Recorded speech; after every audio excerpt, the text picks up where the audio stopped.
Hello viewers, welcome to জ্ঞান সমগ্র। আজকের এই ভিডিওটিতে আমরা আলোচনা করব ত্রিপুরা টেট অর্থাৎ টেট 2025-এর জন্য সিডিপির মক টেস্ট নিয়ে আলোচনা করব। তো এই পার্টটি হচ্ছে মক টেস্ট 3। তো তাহলে চলুন শুরু করা যাক আজকের মূল ভিডিওটি। তো প্রথম প্রশ্ন এখানে রয়েছে, দেখুন, শিক্ষকের কাছে কোনটি বেশি কাঙ্ক্ষিত? অপশন এ পরিষ্কার উচ্চারণ, অপশন বি বিষয়বস্তু সহজ করে বোঝানো, অপশন সি ব্ল্যাকবোর্ডের ব্যবহার, অপশন ডি ক্লাসে গোলমাল করার অনুমতি না দেওয়া। তো এখানের মধ্যে রাইট আনসার হবে অপশন বি, অর্থাৎ বিষয়বস্তু সহজ করে বোঝানো। পরের প্রশ্ন, ছাত্র ভুল উত্তর দিলে শিক্ষকের কি করা উচিত? অপশন এ উত্তর কেন ভুল তা ব্যাখ্যা করা, অপশন বি অন্য ছাত্রকে সঠিক উত্তর দেওয়ার জন্য বলা, অপশন সি ভালোভাবে না পড়ার জন্য বকাবকি করা, অপশন ডি ভুল উত্তর উপেক্ষা করে পরের প্রশ্নে চলে যাওয়া। তো এখানের মধ্যে রাইট আনসার হবে উত্তর কেন ভুল তা ব্যাখ্যা করা। একজন ছাত্র একটি প্রশ্নের উত্তর ভুল দিয়েছে, তো এই উত্তরটি কেন ভুল দিয়েছে বা কিভাবে ভুল হয়েছে সেটি ব্যাখ্যা করা। পরের প্রশ্ন, স্বয়ং নির্দেশমূলক বিষয়বস্তুর উদাহরণ কোনটি? অপশন এ শিক্ষণ যন্ত্র, অপশন বি কম্পিউটারের মাধ্যমে শিক্ষাদান, অপশন সি পূর্ব নির্ধারিত নির্দেশ, অপশন ডি প্রত্যেকটি। তোরা এখানের মধ্যে রাইট আনসার প্রত্যেকটি, এখানে তিনটি অপশনই সঠিক। পরের প্রশ্ন, বিদ্যালয়ে মিড ডে মিল এবং রোগ প্রতিরোধ কর্মসূচির ব্যবস্থা শিশুদের মধ্যে শিক্ষাগতভাবে পশ্চাৎমুখীনতা কমাতে পারে।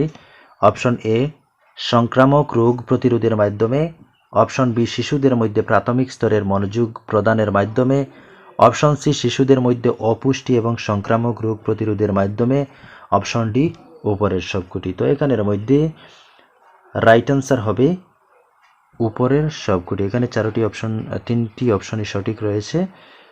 পরের প্রশ্ন, শিশুকেন্দ্রিক শিক্ষার ধারণার সঙ্গে জড়িত মূল আদর্শটি কি? অপশন এ শিশুর প্রয়োজনের উপর ভিত্তিশীল, অপশন বি শিক্ষার আধুনিক ধারণার উপর প্রতিষ্ঠিত, অপশন সি সমাজের প্রয়োজনের সঙ্গে সামঞ্জস্যপূর্ণ, অপশন ডি আধুনিক শিক্ষাবিদদের চিন্তাধারার সহযোগী। তো শিশুকেন্দ্রিক শিক্ষার ধারণার সঙ্গে জড়িত মূল আদর্শ হচ্ছে অপশন এ শিশুর প্রয়োজনের উপর ভিত্তিশীল। পরের প্রশ্ন, পিয়াজেটের মতে আহরণের প্রক্রিয়ায় প্রত্যেক শিশু কটি স্তর অতিক্রম করে?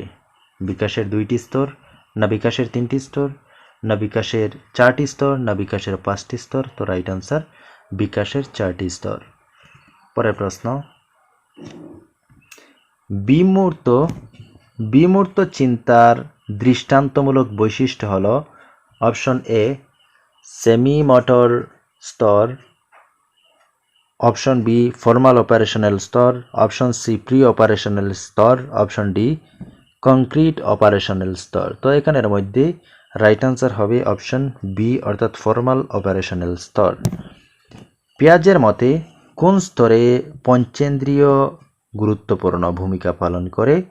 অপশন এ সেমি মোটর স্তর, অপশন বি প্রি অপারেশনাল স্তর, অপশন সি কংক্রিট অপারেশনাল স্তর, অপশন ডি ফর্মাল অপারেশনাল স্তর। তো এখানের মধ্যে রাইট আনসার হবে অপশন এ সেমি মোটর স্তর। পরের প্রশ্ন, বংশগতির জন্য দায়ী কে? বংশগতির জন্য অপশন এ অন্তঃস্রাবী গ্রন্থি, option B chromosome, option C gene, option D রক্তরস। তো এখানের মধ্যে রাইট আনসার হবে অপশন সি, অর্থাৎ বংশগতির জন্য দায়ী হচ্ছে জিন। পরের প্রশ্ন, নৈতিক বিকাশ ও মূল্যবোধ কোন সময়ে তৈরি হয়? অপশন এ শৈশবকালে, অপশন বি বাল্যকালে, অপশন সি কৈশোরকালের প্রথম অবস্থা, অপশন ডি কৈশোরকাল। তো এখানের মধ্যে রাইট আনসার হবে অপশন ডি, অর্থাৎ কৈশোরকাল। পরের প্রশ্ন, কিন্ডারগার্টেন কে প্রতিষ্ঠা করেছিলেন? Option A Montessori, option B Froebel, option C Nunn, option D Pestalozzi. তো রাইট আনসার এখানের মধ্যে হবে অপশন বি ফ্রবেল কিন্ডারগার্টেন প্রতিষ্ঠা করেছিলেন।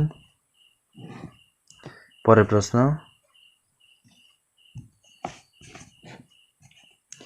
দলীয়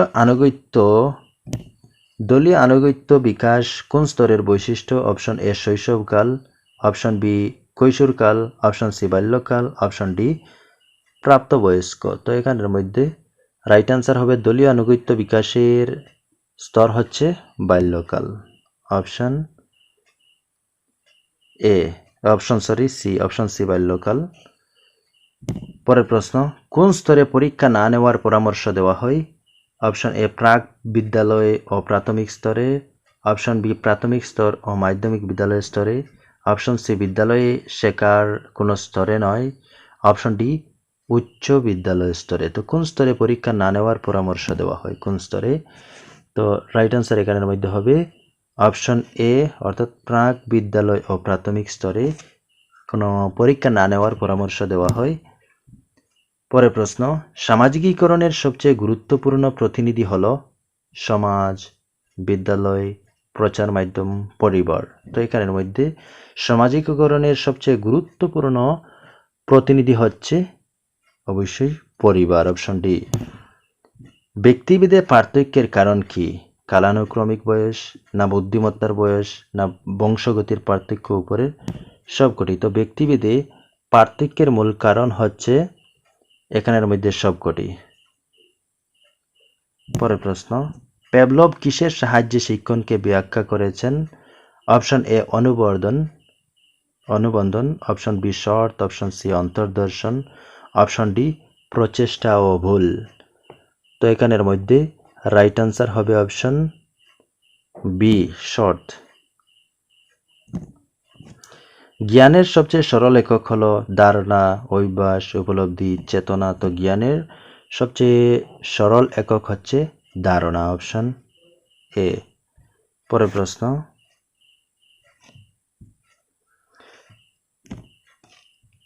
শিক্ষণের বিধি কোন শিক্ষাবিদ উদ্ভাবন করেছিলেন?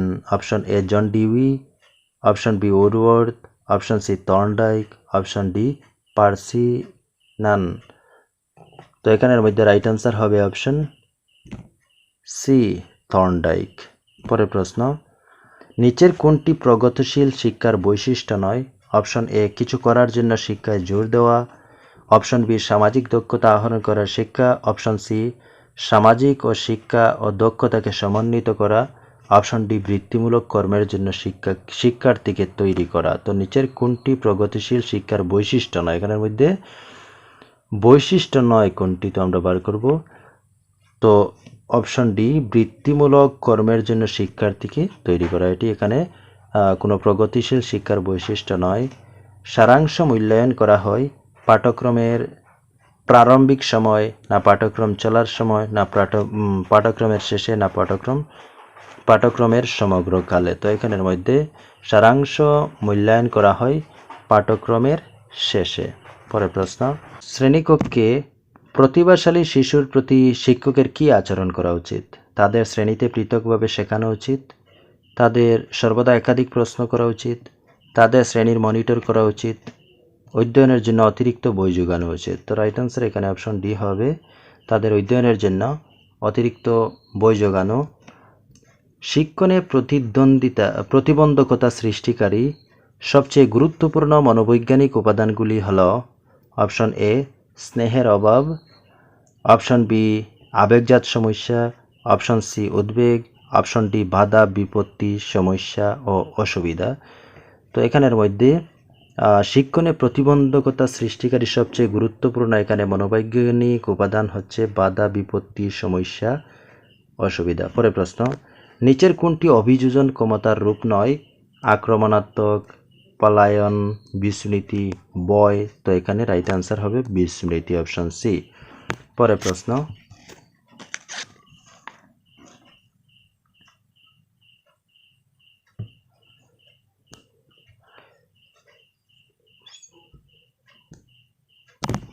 সমস্যাগ্রস্ত শিশুর সঙ্গে শ্রেণীকক্ষে শিক্ষকের কি ব্যবহার করা উচিত?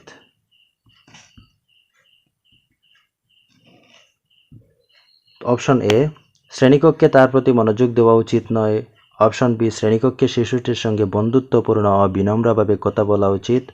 অপশন সি, শ্রেণীকক্ষে বিরক্ত না করার জন্য শিশুটিকে বিনম্রভাবে বলা উচিত।